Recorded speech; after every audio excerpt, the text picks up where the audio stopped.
خب سلام دوستان، صبحتون بخیر. امروز 25 شهریور 1404 و ما تریاج نشستیم، صبحکاریم و در واقع صبح تا غروب هستم ولی صبحش تریاج هستم و اینکه تریاج چی هست و ما قبلا یه ویدیو ساختیم در موردش، اینکه مریضایی که میان اینجا بر اساس حالا مریضی که دارن اولویت بندی میشن و اونی که حالش خیلی بدتر باشه اول از همه تریاج میشه و کسایی که میان رو تریاج و بیمارستان باید بدونن که تریاج صف نونوایی نیست که مثلا این کسی بگه که آقا من مثلا زودتر از همه اومدم باید کار من زودتر از همه را بیفته. اینجا در واقع بر اساس شدت بیماری، اینکه مثلا حال اون شخص چجوری باشه و اون در واقع تشخیص رو هم پرستار تریاج میده. یعنی اینجوری نیست که هر کسی از نظر خودش مریضش بدحاله، یعنی هر کسی میاد اینجا میگه آقا مریض من از همه بدحال‌تره، ولی اینکه کدوم مریض بدحال‌تر باشه رو در واقع پرستار تریاج تشخیص میده.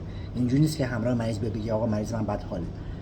و در واقع پرستار تریاج مریضی که میان اینجا رو مثلا نگاه میکنه، اونی که اصلا بدحال‌تر باشه رو اول از همه تریاج میکنه و ممکنه اون مریض اصلا دیرتر از همه اومده باشه و مثلا چند تا مثلا 5 6 تا مریض اومدن داخل اورژانس دون قسمت تریاج و مثلا یکیش درد قفسه سینه داره، یکیش سرماخوردگیه، یکیش مثلا سردرد داره. خب اونی که درد قفسه سینه داره مثلا دیرتر از همه اومده، پرستار تریاج موظفه که اون دو نفری که اومدن زودتر اومدن رو بذاره کنار، اونی که درد قفسه سینه داره رو اول تریاجش بکنه بفرسته اتاق پزشک، بعد حالا اونی که مثلا حالا سردرد داره و اونی که سرماخوردگیه. یعنی به ترتیب اینجوری باید بیماران اولویت بندی بشن و هر موقع هم که بیمارستان میگن حتما کارت شناسایی بیمار رو با خودتون بیارین. خیلی‌ها استرس دارن، در واقع با عجله و اینا از خونه میذارن بیرون و کارت شناسایی مریض یادشون میره. حتما کد ملی خودتون رو حفظ کنین. نکته که هست اینه که حتما اگه کارت ملی با خودتون نمیارین حداقل کد ملیتون رو حفظ باشه. خیلی ها میان اینجا، حالا من افراد که میان سالن یا افراد که پیرهن از اونا زیاد توقعی نمیره، ولی کسی هست مثلا میان اینجا، بعضیا میان اینجا جوونن، یعنی مثلا یه پسر یه دختر خیلی جوون بهش میگم آقا کد ملی تو بگو، میگه من کد ملیمو حفظ نیستم. حتما کد ملیتون رو حفظ کنید، یعنی تو همه جا به درتون میخوره و نه فقط الله خدا نکرده بیمارستان، خیلی جاها کد ملی به درتون میخوره. حتما این کد ملی رو حفظ کنید و یادتون باشه که حتما کارت شناسایی رو هم با خودتون بیارین، کارت شناسایی مریض رو هم با خودتون بیارین. و بیمارستان هم که میایین، مثلا اگه بخواید برین یه جایی کارت شناسایی گرو بذارین، مثلا چه میدونم ویلچری بگیرین یا یه وسیله بگیرین، کارت شناسایی مریض رو گرو نذارین، کارت شناسایی خودتون رو گرو بذارین. خیلی‌ها مثلا من میفرستم میگم آقا برو مثلا ویلچر بگیر برای مریضت، میره ویلچر میگیره، کارت شناسایی خودش رو نمیذاره، کارت شناسایی مریض رو میذاره و این اشتباهه. کارت شناسایی حتما خودتون رو گرو بذارید. و نکته بعدی اینه که اگه توی خونه دچار درد قفسه سینه شدین حتما همون لحظه بیاین بیمارستان. فوقش یه نوار میگیرن میگن آقا هیچی نیست. خب قلب هیچ وقت قلب رو شوخی نگیرین، قلب هیچ وقت شوخی بردار نیستش. اگه درد کلیه داشته باشی، اگه درد شکم داشته باشی، اینا باز اونقدری حساس و خطرناک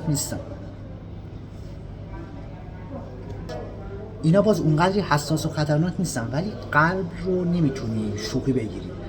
اونایی که دیابت یا فشار دارن، مخصوصا اونایی که دیابت یا فشار دارن و درد معده هم میتونه جزء علائم سکته قلبی هم باشه، این یادتون باشه.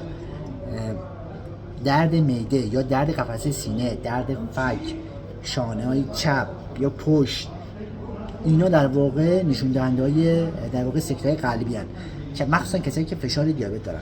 افراد جوونی که مثلا توی خونه دچار درد قفسه سینه میشن باید حواسشون باشه که همون لحظه بیان بیمارستان، نگن مثلا ولش کن حالا چیزی نیست. ممکنه مثلا گرفتگی عضله باشه، ممکنه مثلا هر چیزی باشه، برای خودشون بگن.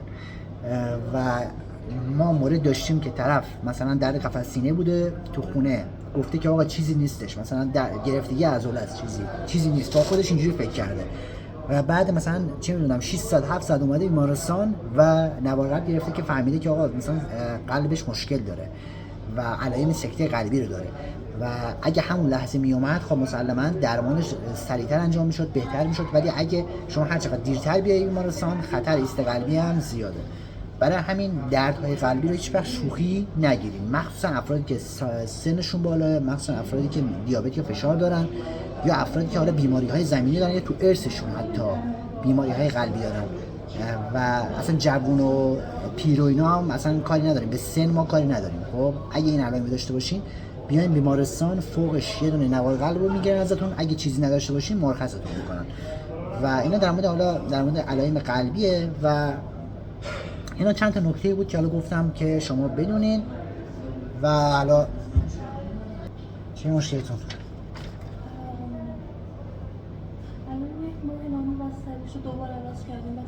اینو باید داخل، چون من میشناسیم مریض شما خیلی میاد اینجا، اینو داخل با مسئول شیفتمون هماهنگ کنین، اونا بهتون اوکی دادن، من بهتون برگه میدم داخل اورژانس سش ببرید.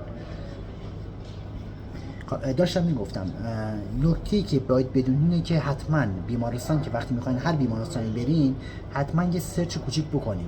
مثلا خیلی از افراد میان بیمارستان، این بیمارستان مثلا ارتوپد نداره. خب وقتی ارتوپد نداشته باشه، شما وقتی بیایید مثلا یه مسیر طولانی طی کنید یا اصلا مسیر کوتاه، فرق نمیکنه، زمان خیلی مهمه، زمان چیز با ارزشیه، شما نباید وقتتون رو الکی هدر بدید. قبلش یه سرچ کوچیک بکنید، مثلا اگه من دستم دچار پارگی شده و نیاز به بخیه داره، آیا مثلا بیمارستان چه میدونم امام حسین، آیا بیمارستان شهدا، آیا بیمارستان چه میدونم لواسانی، اونایی که میگم اینا تو تهرانن، آیا این بیمارستانا مثلا بخیه میزنن یا نمیزنن، اصلا اتاق من سرپایی دارن یا ندارن، یا مثلا چه میدونم نیاز داره که مثلا دست من آسیب دیده ممکنه شکستگی داشته باشه، آیا اون بیمارستان ارتوپد داره یا نداره.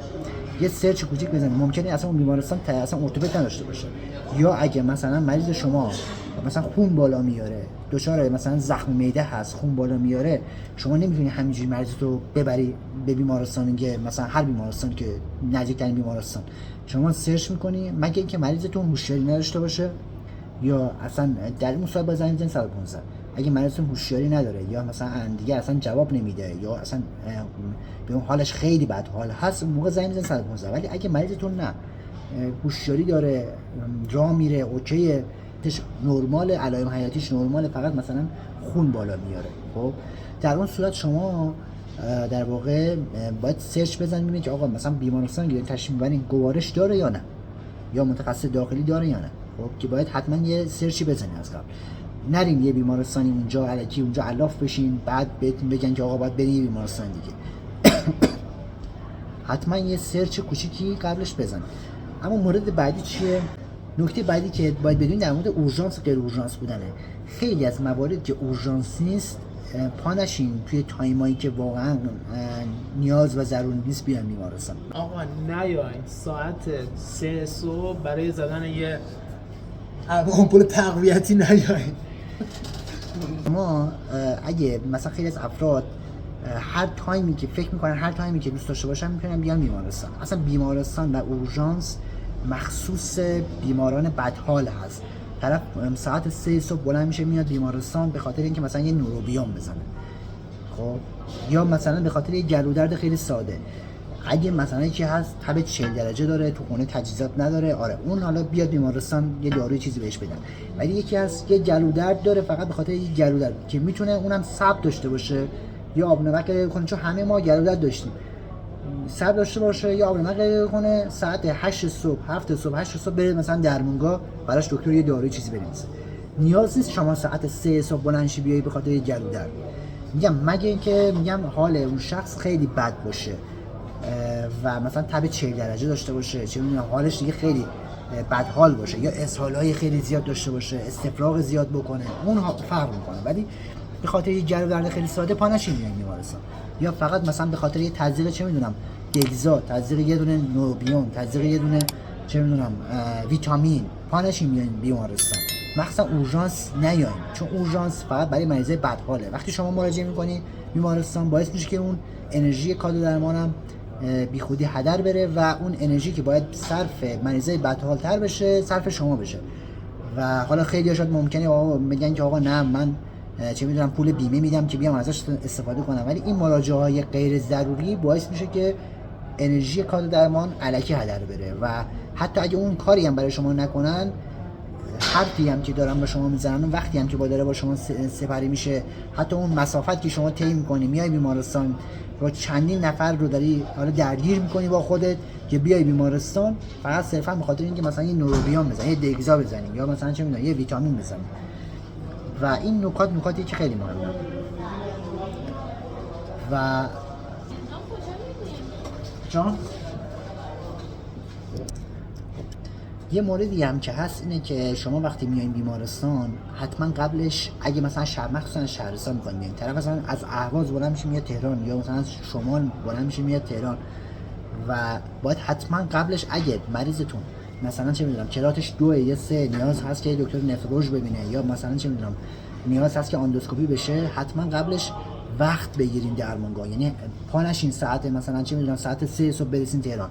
یعنی اون چیز اورژانسی نیست که شما مثلا خودتون رو مریضتون رو اسیر کنین بعد بیاین تهران بعد به شما میگن که آقا الان مثلا کاری براتون نمیتونن بکنن، شما مجبورین حالا برید یه مسافر خونه یا یه جایی برای خودتون حالا اونجا اتراق کنین، کلی سختی بکشین که بخواین کارتون انجام بشه. حتما قبلش هماهنگی انجام بدید. شده تو مورد داشتیم که طرف از من از شمال یا از اهواز ساعت 3 صبح رسیده تهران و مثلا کرات مریضش 2 بوده و مورد اورژانسی هم نبوده، یعنی نیاز بستری شاید داشته باشه ولی مورد اورژانس نیستش، و حتما از طریق درمانگاه و متخصصا بهش نامه بستری بدن که مریضش بخواد بستری بشه.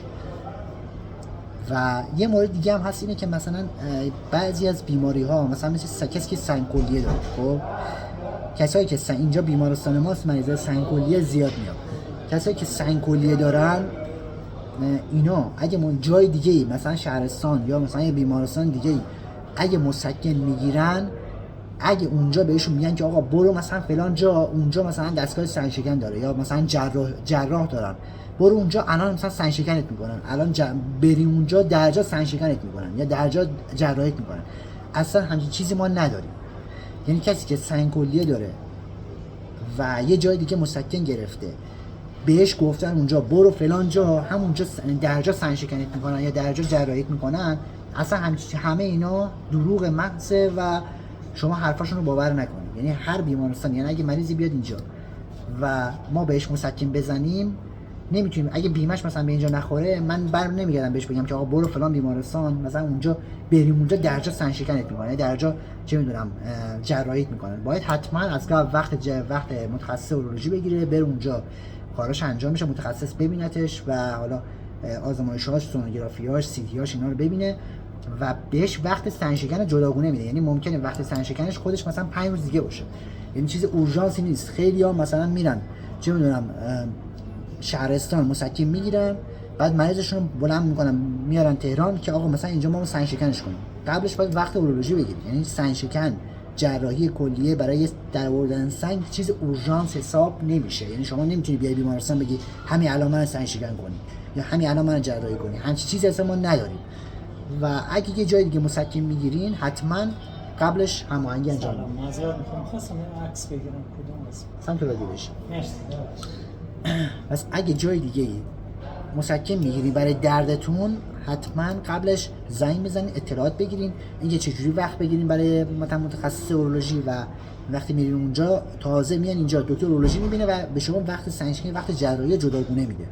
و اینجوری نیست که شما مثلا ساعت مثلا 12 شب یه جایی مثلا مسکن گرفتی به خاطر سنگ کلیه بعد از همونجا سریع بهت گفتن که برو فلان جا همونجا بری کارت راه میفته و سریع جراحیت میکنن. شما مثلا ساعت 2 صبح 3 صبح میای مثلا بیمارستان ما اینجا میگی که آقا من اومدم اینجا من سنگ شکن کنم، یه جای دیگه مثلا مسکن گرفتم. اصلا همین چیزی ما نداریم. خودتون رو مثلا اسیر آواره نکنین که ساعت 3 صبح بیاین اینجا بگین آقا مثلا منو فرستادن اینجا که میگفتن خیلی اورژانسی هستی برو اونجا درجا سنگ شکنت میکنن. هر کسی همچین حرفی به شما زد یعنی حرفش برای خودش زده، فقط میخواد شما رو دگ کنه و میخواد در واقع اثر خودش باز کنه و میگه که آقا مثلا شما رو میخواد اثر خودش باز کنه که شما فقط برید و حرفشون رو باور نکنید. یعنی اگه کسی به شما گفت که نمیدونم برو فلان جا درجا سنگ شکنت میکنن دروغ گفته. و شما حتما اگه مسکن گرفتین باید وقت بگیرین، با وقت قبلی برین حالا دکتر ببینه و وقت سنج شکنی یا وقت حالا جراحی جداگونه به شما داده میشه. موردهای دیگه هم هستش مثل همینه، فقط چیزایی که میگم خیلی اورژانسیه باید حتما مراجعه کنین. سمت رادیو بشین. چیزایی که مثلا خیلی اورژانسیه و حتما باید مراجعه کنی، یکی درد قفسه سینه است که خیلی اورژانسیه و مثلا یه جایی رفتین یه نوار قلب از شما گرفتن، گفتن آقا نوار قلبتون مشکل داره، باید حتما مراجعه کنی و همین الان برو بیمارستان، باید حتما مراجعه کنی بیمارستان که کار درمانی برای شما انجام بشه. این اورژانس، آره اینو باید حتما همون لحظه بیاین بیمارستان، چون قلب شوخی بردار نیستش. یا مثلا موردی که خیلی دیگه مثلا اورژانسی باشه، یکی میاد مثلا چه میدونم خونریزی از گوارشی داره یا مثلا استفراغ میکنه، استفراغش خونیه، خب اینو مثلا به شما میگن که آقا برو همین الان برو بیمارستان مثلا گوارش، اونجا هم مثلا اندوسکوپیت بکنن یا مثلا بستریت بکنن. این اورژانسه، آره اینو باید همون لحظه مراجعه کنی، اگه مراجعه نکنی خطرناکه. یا مثلا یکی هست مثلا چه میدونم مدفوعش خونیه، یعنی مثلا مدفوعش سیاه رنگه، قیریه، یا مثلا کمخونی خیلی شدید داره، ضربان خیلی بالا داره، یا فشارهای خیلی پایین داره، یا هوشیاریش کمه، مثلا مریضیش اون بیمارش هوشیاریش کمه. اینا رو نمیتونی شما مثلا بگی آقا ولش کن حالا من بعدم میبرم، اینا اورژانسه. ولی یکی هست که مثلا مثل سنگ کلیه ها، اینا مثلا وقتی مسکن میگیری به جز مسکن کاری بلد نمیکنن. یعنی شما وقتی میخواید سنگ شکم بشید هر جایی بری، من اینکه بیمارستان خصوصی بری، بیمارستان خصوصی قضیهش فرق میکنه. بیمارستان خصوصی بری چون خب اونجا پول میدی، اونجا خب جراحی یا سنگ شکم ممکنه برات زودتر انجام بشه. ولی بیمارستان دولتی یا بیمارستان تامین اجتماعی چون تعداد مریضا خیلی زیاد هست، مثلا مریضی میاد میگه آقا من سنگ دارم، دردم تا زمانی که این سنگ هست دردم از بین نمیره، خب من چیکار کنم؟ ببین اینجا واقعا نمیشه کاری کرد، چون تعداد بیماران توی بیمارستان دولتی و تامین اجتماعی خیلی زیاده. شما میگه آقا مورد من اورژانسه، من درد دارم چیکار کنم؟ وقتی درد دارم چیکار کنم؟